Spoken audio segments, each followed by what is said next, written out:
And hello everybody!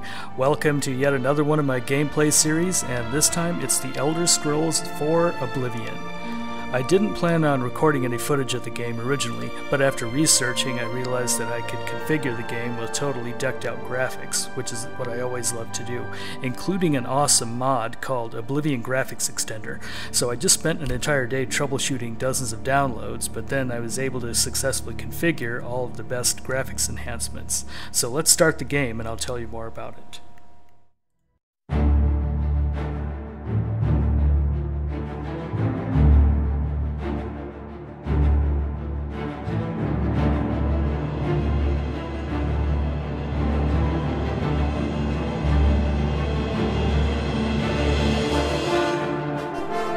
And here we are in the main menu. This has been quite nostalgic for me, by the way, because I played this about 5 years ago, and now I'm finally coming back to it. By the way, the first mod I wanted to show you is the mod called DarNified UI, and it changes a lot of the menu systems and a lot of the HUD elements, like you're seeing right now. It actually allows you to fit more things on the screen all at once. And here's all of my graphics settings. Again, I've maxed everything out, but that was the least of my problems. I actually had to spend a whole day configuring all of these graphics mods that I downloaded. And I am going to cover all of the graphics mods that I'm using in this series, but I'm going to cover them once we're in the game, and that way I can show you exactly what each of them do. This is not going to be a full walkthrough, it's going to be more of a raw footage series. As you can see, I've already gotten my character to that sewer exit, which leads to the exterior of Cyrodiil. Alright, so let's get into the sewers at some random point in that area, and then I'll start showing off all of the mods. Actually, before we go into the game, I just wanted to show you all of the mods that I have installed in Oblivion Mod Manager. Now, this manager is something else you have to download, especially if you mean to manage all of your mods along with the Oblivion Graphics Extender, which you don't see in here. So the first three in the upper left are just the main quest and then the 2 DLC packs. Then there's the unofficial Oblivion patch. That's an important one, because it fixes literally thousands of bugs that Bethesda never got around to fix. The next three are an acronym for really almost everything viewable when distant. It's a distant level of detail mod that forces all of these structures all over Cyrodiil to appear regardless of where you are, and that doesn't happen normally, but now it will. Then there's a 4 natural environments mods. There's weather, vegetation, water, and habitat, and I've installed those. Now over on the right there's a color map mod that just adds color to the world map, and then there's the DarNified UI, which I mentioned earlier. DarNified UI also adds color to the local map, and then lastly there's Qarl's texture pack. That's an important one because Qarl has retextured almost every major texture in the game and just makes everything look so much better. Okay, now let's hop into the game. And here we are inside the chamber called the Sanctum, and that's underneath the prison in the capital, or Imperial city. This is the point where Uriel Septim has just died, thanks to these assassins. They're part of the Mythic Dawn faction. And for those of you who don't know the story, I was in a prison. This is the king. He trusted me, and don't worry, I didn't kill him. These guys did. And he tried to escape with his guards, but they weren't able to stop the attack. So here we are. Now, you can already see some major improvements in the graphics.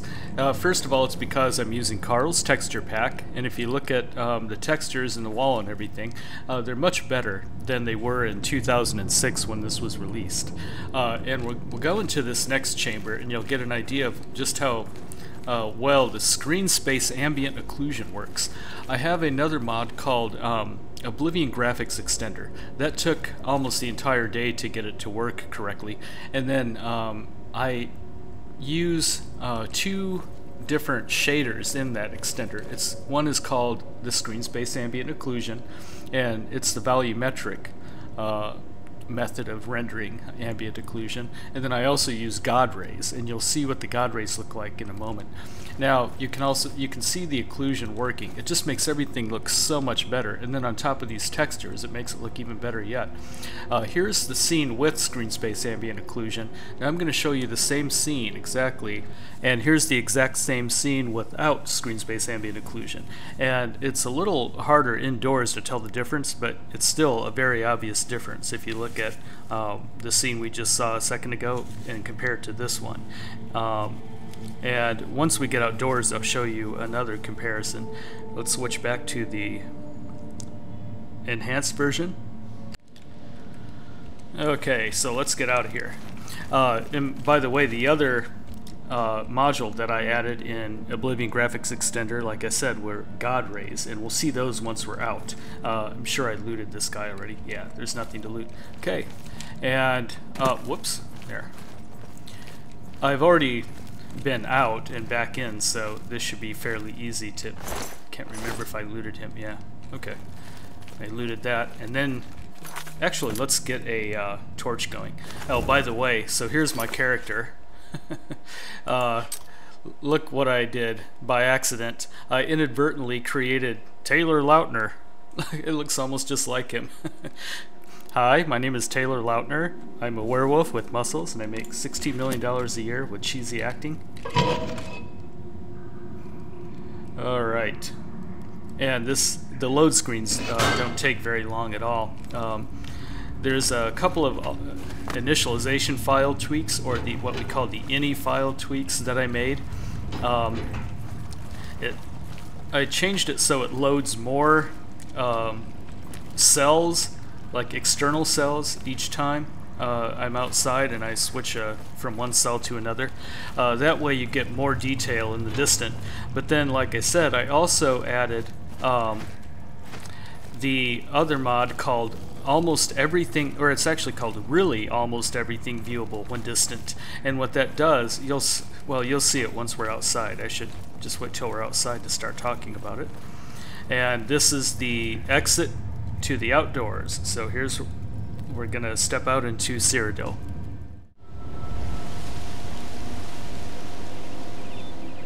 And here we are. You can already see the Really Almost Everything Viewable When Distant mod happening. Most of the ruins and all of the structures around Cyrodiil, they show up even when distant, whereas before they didn't. See, like these ruins wouldn't show up normally, this little fort wouldn't show up. And then here's the God Rays I finally got to work. You'll see them more prominently as the day goes by, and especially during sunset. But it's just a really cool effect. I mean, it just adds an extra level of realism to the game. And let's see if we can take a look at more of that everything viewable when distant. Well, we can't see too much here, but there are some ruins, like at the top of the hill. Let's see, what else? Yeah, see, there's some ruins way over there. Those wouldn't show up normally. Whoops, I just fell into the water.